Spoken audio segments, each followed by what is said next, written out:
Women carry stories of strength that are often unseen. Stories of resilience, courage, healing, leadership, and transformation.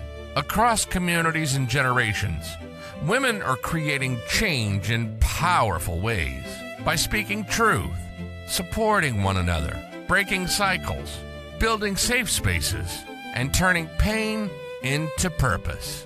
Empowerment is not only about being heard, it's about reclaiming identity, owning the stories, and believing that our experiences can inspire change for others. This edition shines a light on women who lead with compassion, advocate with courage, and continue to challenge barriers with determination and hope. Every story shared here is a reminder that change begins when women are given the space to heal, grow, and thrive. Together, not only imagining a better future, but creating it. Welcome to today's conversation. We are exploring the topic that at the heart of healing for so many survivors of FGM, safety. When we hear the word safety, many of us think about physical protection. But for survivors of FGM, safety goes beyond, much deeper. It includes emotional safety, physical safety, psychological safety, the freedom to be ourselves without fear, shame, or judgment. Today we will discuss what safety means and why it can feel unfamiliar after trauma. How survivors can begin to reconnect with a sense of safety within themselves and in their relationship. I've got few questions that have been asked regarding safety and when it comes to FGM. The first question is, what does safety mean to you today? To me particular, as an FGM survivor, safety wasn't easy, it wasn't something automatic. I worked really hard for safety, just to feel safe, to be surrounded by safety environments and have that safety within me. Safety is huge in my growth and in my healing. When it comes to what that means to me, it means a lot. It means a lot for every FGM survivor. Safety wasn't natural after they went through the trauma, they went through the horrific experience. They spend the rest of their life seeking safety. Some of these safeties come from spouse, friends, teachers, anyone that make them feel safety. Has your understanding of safety changed your healing journey? Absolutely. Every FGM survivor, what they used to seek safety first. And that is not wrong, external safety. But bear in mind, we need that internal safety first. Because without that internal safety, it does not matter even if we have a safety around us, we're not going to be safe. So to me, my understanding of safety has completely changed. I think safety is having someone. Safety is feeling belonging. That's why I become a people pleaser so much to the clash at me. So safety is important when it comes to healing, because without safety you won't be able to heal, in a journey. How did trauma affect safe? Trauma took that away from me. It took the sense of safety, the sense of just be able to close my eyes knowing that I am safe. I am safe. Nothing will harm me. Nothing will come and harm me. I am protected. But after the trauma, after the FGM is being performed, and I'm sure I'm not alone, so many FGM survivors, they go through the same similar thing as well, where basically they lose that safety. Because as a children, what we used to think is that our parents is the one giving us safety. People who we love, they imagine they the one put you through harm. They the one they decide you gonna go through that horrific experience without any confirmation, without them telling you or explain. So it can be really hard. It can be absolutely hard. And I know people until now, they are working really hard just so they can feel safe. And to me, this is something is saddening. You lose that safety from your life and you'll end up living your life on edge. Your body is always hypervigilant. Your mind is hypervigilant.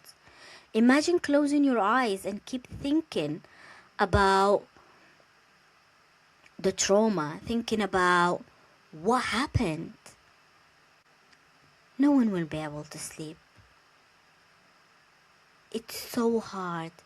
So yes, when it comes to trauma and how is that affected the ability, it affected hugely because the child lost it, and I've lost it as well. What sign tell you that your body feels safe?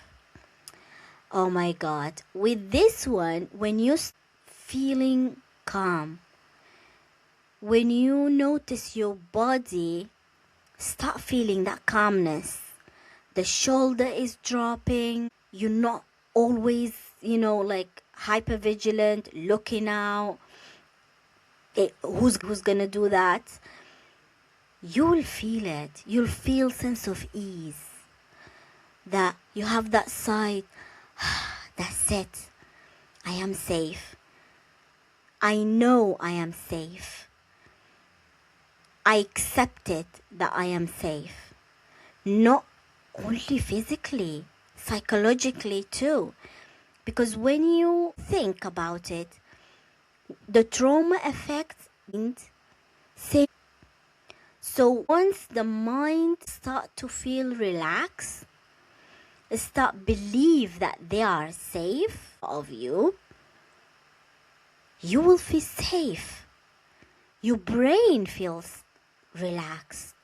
You're not constantly thinking or having that overthinking of things, or how can you protect yourself, or what to do today.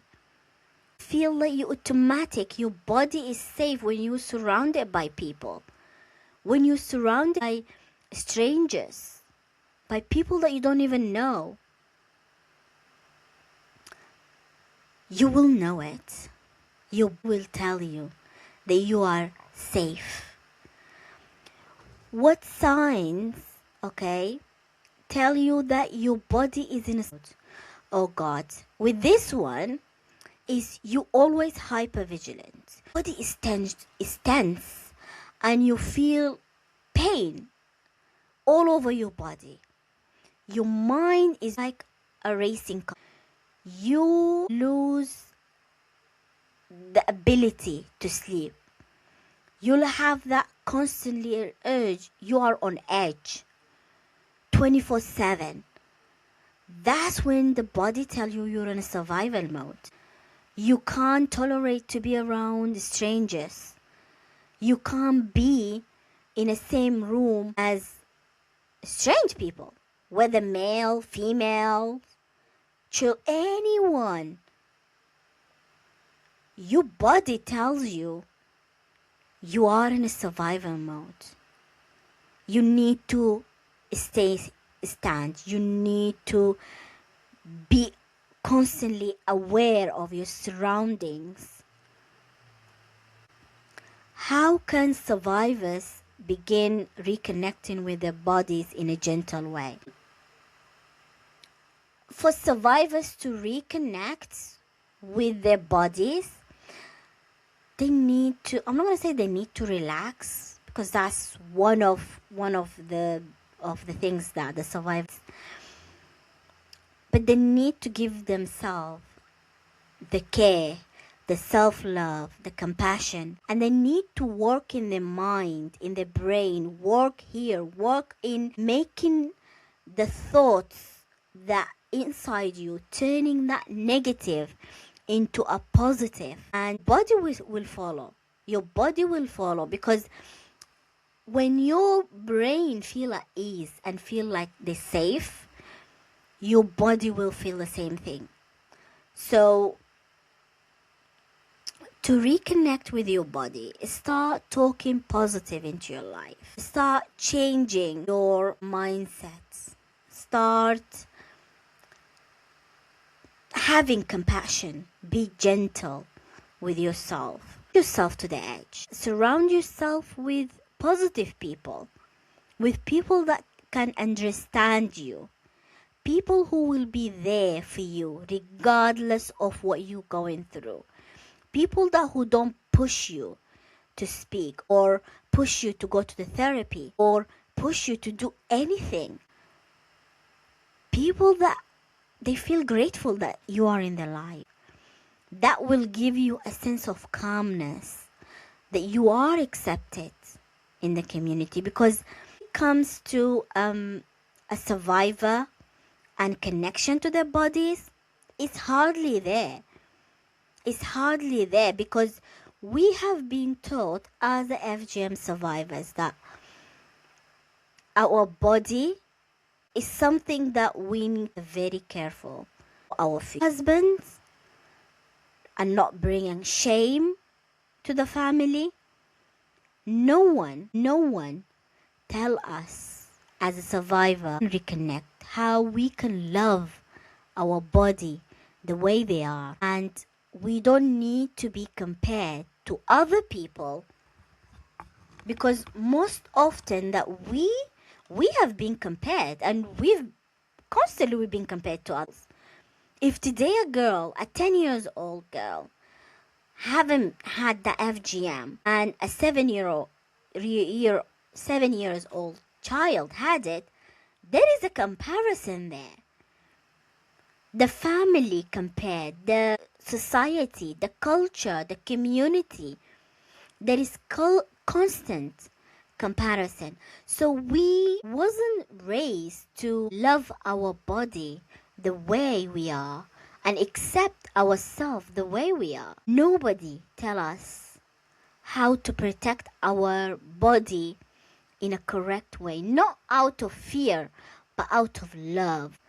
When it comes to my body, I remember I protected my body out of fear, out of shame, out of people please, of what people will say.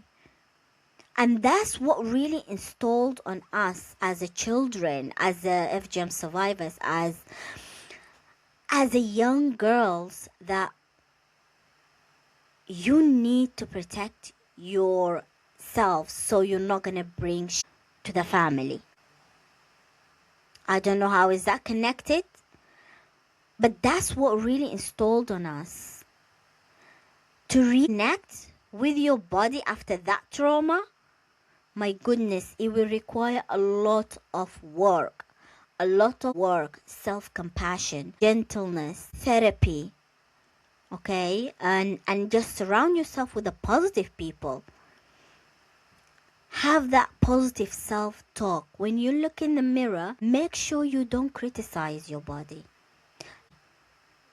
Your body is something that is sacred for you to love and protect the way you see fit, not according to the society and according to community or what people think.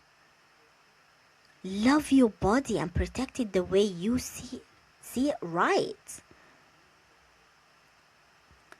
What qualities make a person feel safe to you? This is a very good question. And thank you for someone who actually asked that question. The qualities to make a person feel safe to me: someone that who don't judge, someone that is there for the sake of just being there for me, not to humiliate or criticize my culture, the background where I come from, my community. Even though I understand they created the harm, they made the harm, but there is no one, no survivor that they want to hear this. A person who can speak gently into your soul, a person who can connect to you in a way that for them you will feel you are at ease. You feel you are aligned with yourself because they bring the best out of you. And when you they tell, hey girl, it's okay. You are amazing. They speak positive into your life. As someone who's constantly feeding you love, understanding, respect. Someone who understands where you come from. They go out of their way, just to understand you, your culture, and where you come from. Not to criticize everything.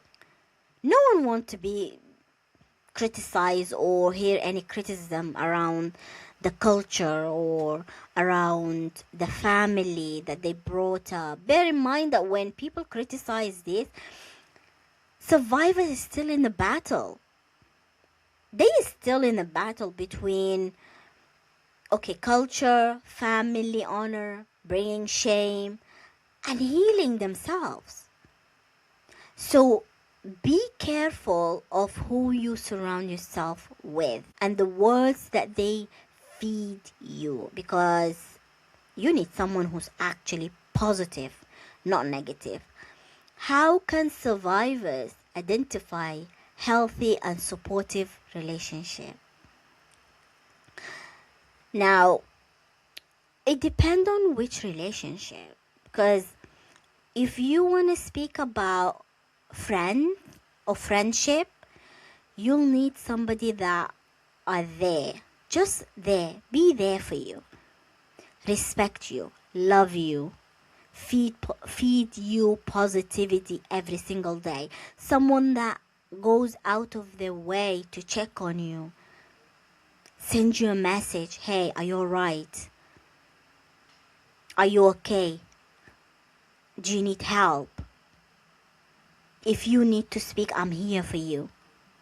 Someone like that when it comes to a relationship, friendship. When it comes to a partnership or a spouse, that's completely different. You need somebody to understand where you come from, understand your pain, understand what you are going through. Because not every partner, not every spouse, not every husband understand where their wives come from. They don't sit down, they don't have that communication with their wives about what they gone through and what impact that have on them, what support they need, and how he can be there just to listen.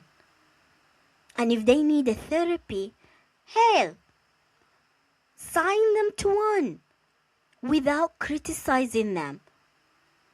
Because often men in this culture, some of men, I'm not gonna generalize because that's unfair, some men, they criticize the women who help from counselor, from therapists. Even if they have a journal, if they journal, just write things down, they criticize them. You don't need a spouse like that. And you don't need a spouse who will take advantage of you, of your vulnerability. Because a true spouse never take advantage of you. Never ever take advantage of you. Never put you in situation. In fact, it tells you, all right, I'm here for you. What help do you need? How can I help you? What do you need from me? What support do you need? They comfort you. They become source of comfort, not fear. So you need someone like that.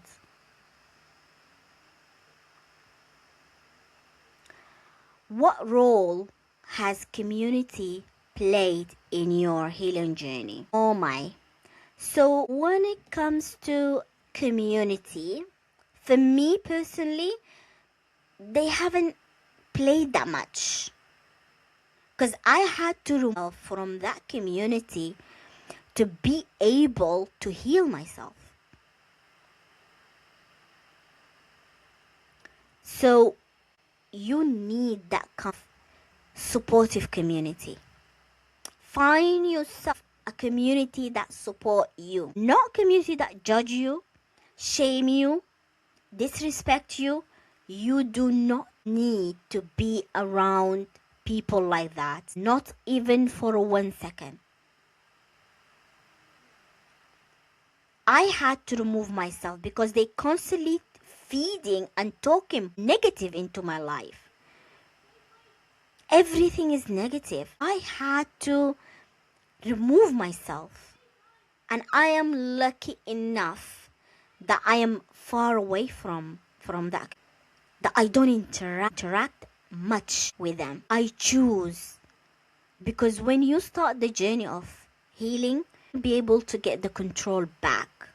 You will be able to choose where and how you will spend the time. Your time with who? Because not everyone deserves to be around you. If you are in a journey of healing, what, how, or who is around you? Because some people, they keep feeding you negative, they worsen your situation, and you are in trauma. You don't need that. You need someone that can speak into your life, into your soul, into your spirit, and bring that inner child that you have lost. Someone can help you in healing. Why are boundaries important for healing? Boundaries are important because it sets people. There is a line. It'll help you get the control back. As long as you have the boundary, you have control. And you will be in control. No one will cross that line no matter what. It will help you to heal, because for me, I had to put a lot of boundaries. Heck, I had to be able to heal, because when you put a boundary, you will be able to distance yourself from the negative, the toxic, the naysayer, the people who's feeding negative into your soul. You will be able to breathe and just focus on you and yourself, the core you and who you are. Boundaries are important for your healing journey. Without them, you're not going to be able to heal properly, because you're still not in control of things that's really around you, or who can speak to you, or the environment that you are in. So boundaries to be able to heal. What have you learned about saying no? Oh my God. Saying no is one of the important things when you are in a journey of healing. I have learned who is by my side and who's not. A lot of masks has been fallen. And when I say no to people, I was in control. I felt so good. You say no to people because you don't need to be there for every single person. You don't need to satisfy every single one. You don't need to say yes to everything. Say no. If you don't feel well, okay? No. If you can't make it, say no. Just for the sake of saying no. Sometimes you don't even want to feel like you want to do nothing. Just say no. No will help you, and it will also help you in that boundaries. Because saying no, you're putting boundaries. You creating that boundaries for yourself and others. Okay? To say to them anymore. To you, I'm worthy, I'm valued. I don't need that. What you have in there is a negative, is a toxic. Saying no will give you even more control, more about your life, and help you in healing too. How can boundaries help survivors reclaim voice and autonomy? As I mentioned, boundaries creates sense of self-control. It creates healing. It builds confidence within you, and it also allows be able to put yourself in an environment that help you heal, not in an environment that drag you down in the mud. Okay, so it helps you look at yourself and the trauma from different angle. You'll be able to sit down, you'll be able to seek help, you'll be able to just focus on you and nobody else, just yourself, and focus on healing as well, because it is so important for FGM survivor just to focus on themselves, healing from trauma, healing, from everything that they went through.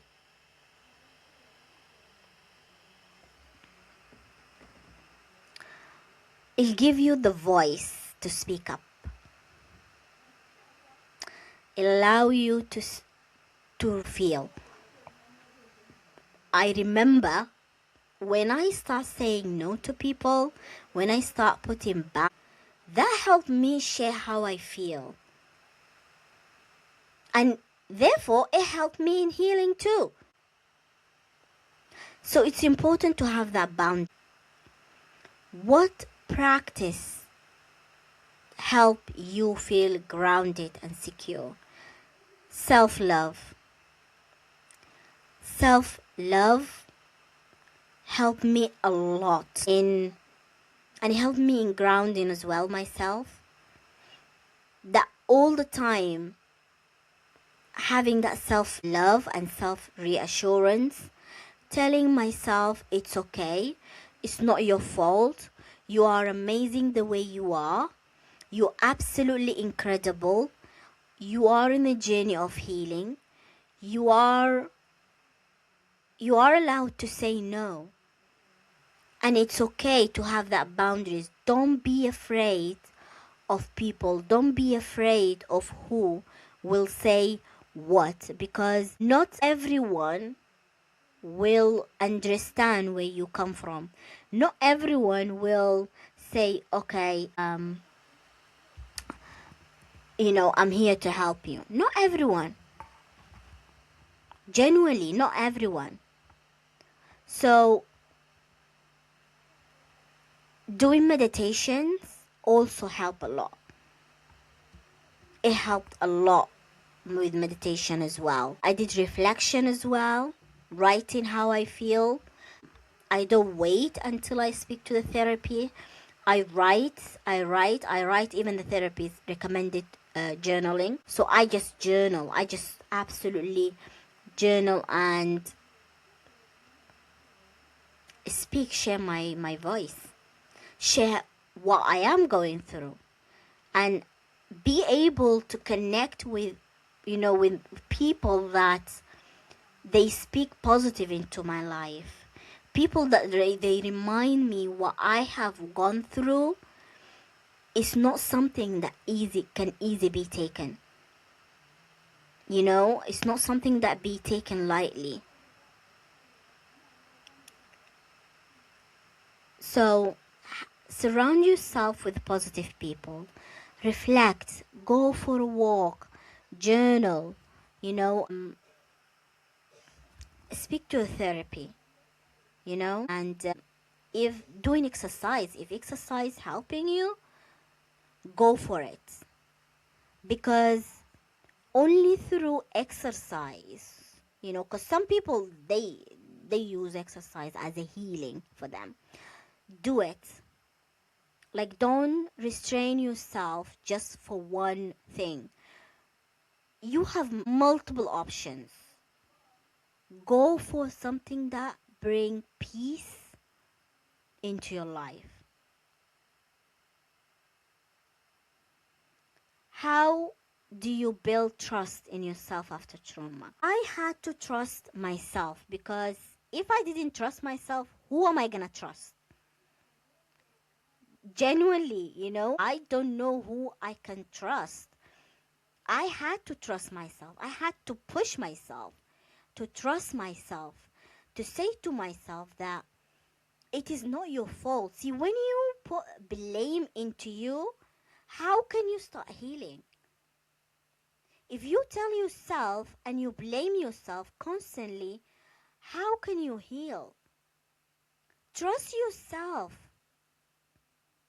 and speak to yourself positive, because it is not your fault. What you went through, it is not your fault. You shouldn't feel shame. You shouldn't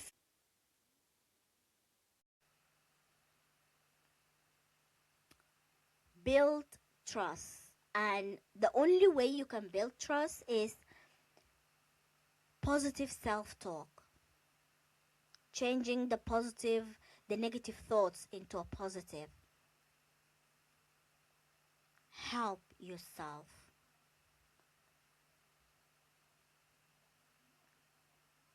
What message would you give to a survivor who is still searching for safety?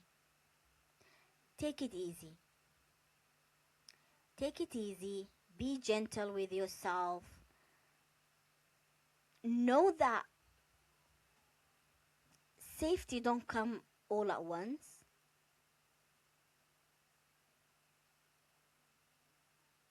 Build a safety step by step.